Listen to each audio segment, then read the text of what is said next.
Hey guys, welcome to Exploration Place and the Kemper Creative Learning Studio. My name is Victoria, and today we're going to dissect a dogfish shark. So what exactly is a dogfish shark? Well, it's one of the largest families of sharks that we see in the world today. And they get their name because they've been observed to hunt in packs like dogs, and they feed primarily on fish and squid. All right, we're going to take a quick look at our shark here in a minute, but before that, I want to talk a little bit about our safety when we dissect. So when we dissect, we always wear gloves and we always wear goggles to protect ourselves from the fluids that our shark is preserved in, and also in case any juices fly out. We don't want to get them in our eyes. It's kind of gross.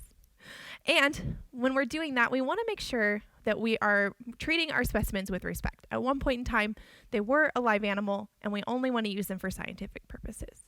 All right, are you ready to get started? Okay, let's take a look at our outer external anatomy. So let's start at the nose of our shark, and that's called our rostrum. And then we're going to work all the way back, talking about our fins, and all the way down to our tail fin, otherwise known as the caudal fin. So here's our shark.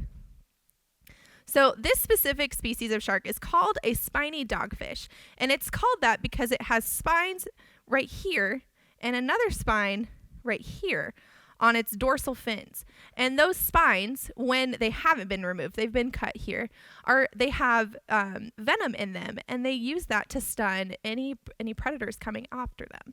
They don't use them when they're catching their prey. They actually just use their teeth right up front. Okay, so when we're talking about anatomy, we want to make sure that we're using the proper terminology. So for today, we're going to have our cranial, which is towards the head, and we're going to have our caudal, which is towards the back. We'll use the term dorsal, which is going to be along the spine. So that's where you see your two dorsal fins, that big dorsal fin being the classic shark fin. And then we will have ventral, which is towards our belly of our shark, which is right here. All right, so let's start up at the nose. So like I said, that top part is called the rostrum. If we flip our shark over, we can see these four little dots. Do you guys see those dots? Those four dots are called the external nares, and they are what allows our shark to sense smell in the water, so be able to sense that blood. And then his mouth is right past that. There's our mouth right there. Now, just like any shark species, they have really sharp teeth. So I don't want to stick my fingers in there because I have cut myself on a shark before. Let's not do it again. But I can use my probe and I can open up our shark and we can take a look inside of our shark's mouth.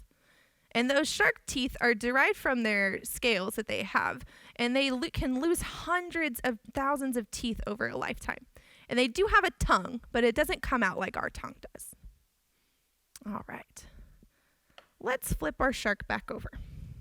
So if we look at our shark from this side, you can see this line right here. Now that's our lateral line, and the lateral line extends from the front all the way to the back, and is a group of small pores which open into the underlying lateral line canal, which is a sensory organ that detects water movements and helps them know that flow.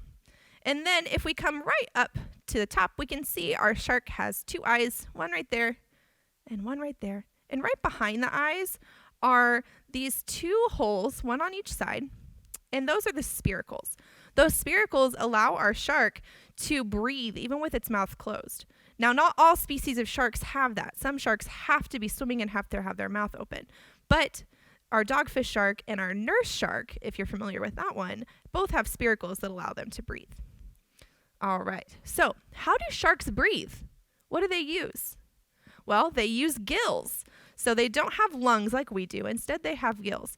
And we can count our gill slits. We have 1, 2, 3, 4. No, just 4 today. Okay. So this species of shark has 4 gill slits, and some sharks have 5, 6, or even 7 on each side. So if we look over here, there we go. There's 5 on that side. That's weird. There we go. There it is. There's 5. I thought something was weird. Okay. So those gills allow water to go over the surface, or The spiracles allow water to go over the surface of the gills, which when water is flowing allows for that shark to get oxygen outside of the body and through the body. Okay, so we have 4 different types of fins on our shark. We have 2 different dorsal fins, so that's one type. And then if we flip our shark over, we have these here, which are our pectoral fins. So think about your pecs on your body. We have our pelvic fins. Think about your pelvis. And then we have our tail fin. And you'll notice our tail fin's kind of wobbly. It's been cut off. They do that so when we have our dissection, they can drain all the blood out and we don't have a bunch of blood left in our shark when we go to dissect it. So we have our tail fin right here. And you'll notice it has a little black tip on it. And you'll also notice that our shark is darker on top than it is on the bottom. So that helps with camouflage. So it can, when it's swimming above its prey, it can be camouflaged with the lighter water above. Okay, are we ready to cut open our shark? I think so. So let's take a look at how we're going to cut open our shark.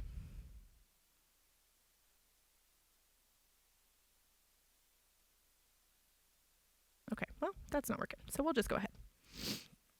Okay, so I'm going to take my scalpel and I'm going to cut from here across the top of the gills. And then I'm going to make a lateral cut all the way down to about here.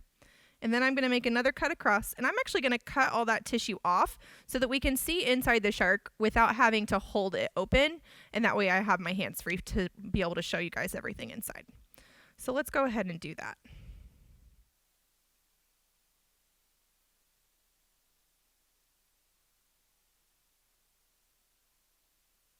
So while I'm cutting this open, a little trivia question. Do sharks have bones? Take a second to think about that. All right, if you said no, you are correct. Sharks do not have bones. Instead, they have cartilage. So go ahead and touch your ear or the center of your nose. And that is what our shark tissue is made up of, is what the same tissue that's in the center of our nose and in our ears. Let's see, how are we doing here? So we want to be really gentle when we're cutting this open because I don't want to cut into any of the tissue beneath.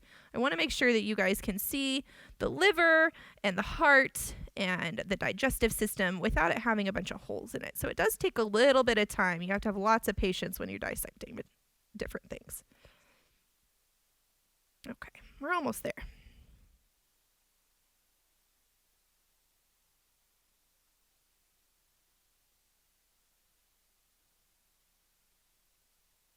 All right, have any of you guys ever seen a shark before swimming in the ocean? Ooh, that'd be really cool if you had. But I bet a lot of you have been to aquariums. And aquariums are a really great place to be able to see sharks and see them in a mostly natural habitat. All right, there's that first cut. So now I'm going to make the cuts down here, right across the bottom.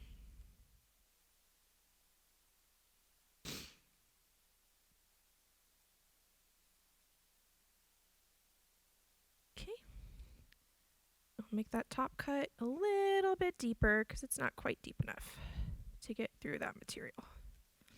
There we go. So when I'm cutting through the gill slits, that material is a lot thicker. So it does take a little bit more effort than just to get through the skin of the shark. So there we are. We're getting there.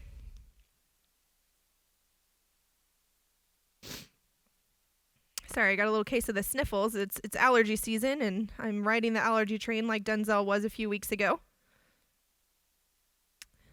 I'm going to blame Bradford pears for all of my woes. Okay, we're almost there, guys. It's so close. Ooh.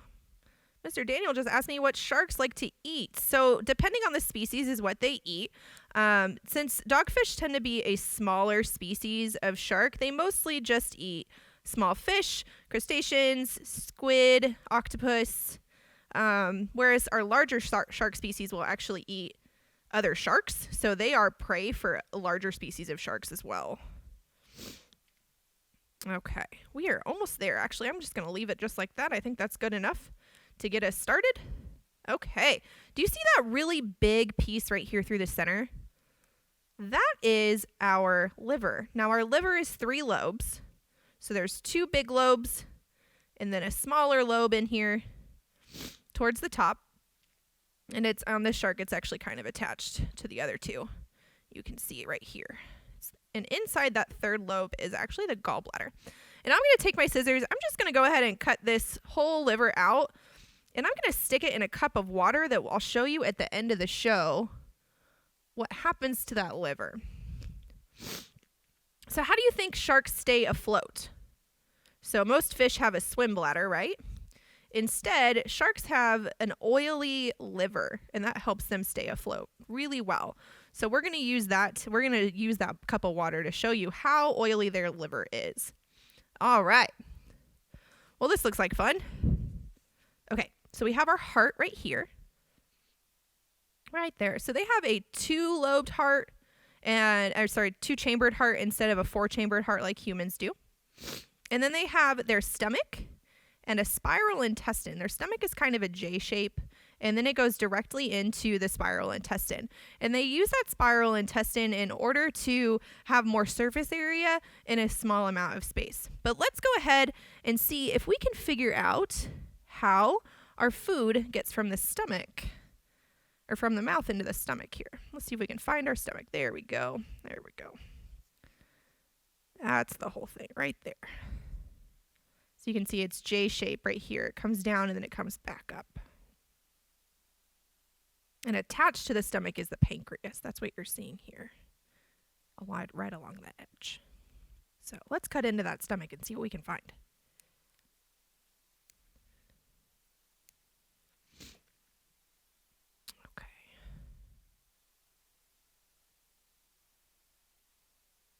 Well, it doesn't look like this shark has had much to eat right before it died, but that's okay. We're going to cut it open so you can see what that stomach looks like. It actually looks somewhat similar to ours in that it has lots of little ridges all along it. There's a little bit of something in there, but you can see. Let's go ahead and cut it off here so I can hold it up a little closer to the camera. You can see all those ridges, and then the black stuff is all food that was inside of that shark. Okay, so if we come back down to where I cut off on my stomach, I can put my probe in there and find its esophagus. Now, the esophagus of a shark is actually really, really, really short. They kind of don't really cut and chew their food like we do. They kind of just inhale it and swallow in big, big chunks. So that's why you find things like license plates inside of sharks, because they can't differentiate. So that's where my esophagus would be if I hadn't already cut into it, and it goes straight up into the mouth. And I can actually take my whole probe, if I can get it through there, and stick it through the mouth. So there's our mouth, esophagus, and stomach right there. Okay, so let's do that spiral intestine now and take a look at what that's looking like.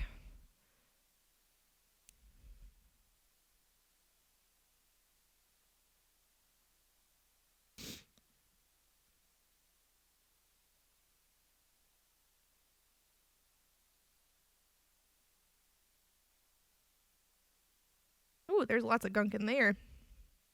Yummy.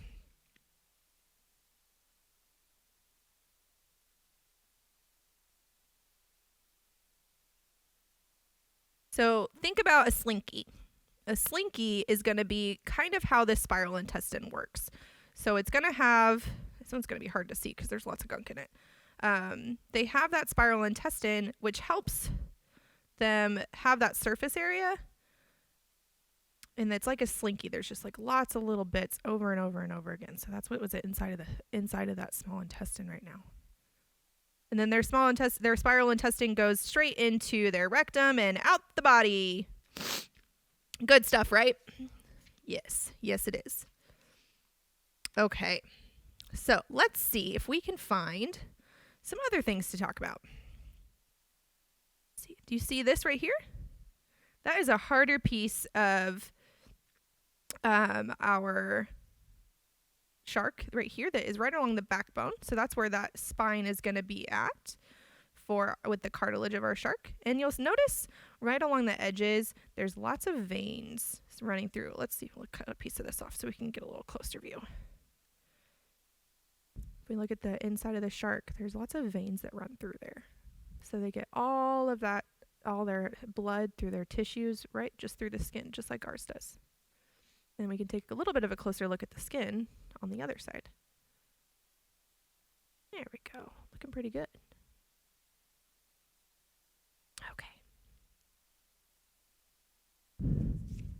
Okay, let's see if we can find that gallbladder. It's up in here somewhere. It's really small. And our liver is just tearing right off, which is not a bad thing. Okay. It's inside, right next to. There we go. There it is. See that little black dot? Right there? Right there. That little black dot. That's our gallbladder. It's not very big. It doesn't need to be very big. But they're able to digest pretty much anything they want. If it can be ingested and it is able to break down, they will break it down. There's not a whole lot of extras, so not too much else to do there. All right, I think we have touched on pretty much everything. So when we do our shark dissections, we want to make sure that everything kind of gets put back together as much as we can. Let's take a look real quick at our liver, see if it's got any oil build up on it yet, and it looks like it does. So there's not much floating yet, but there's definitely some. If you look inside the cup, there's lots of little stuff floating in there, and that's all oil coming to the top. So they have a really oily liver, and that liver is what helps keep them buoyant, because oil is more dense than water, less dense than water, meaning that it floats. So that liver helps them stay in the water and be able to continue to swim through everything. And you can tell it's rehydrating a little bit in the process too. Okay, let's get my hands wiped off here.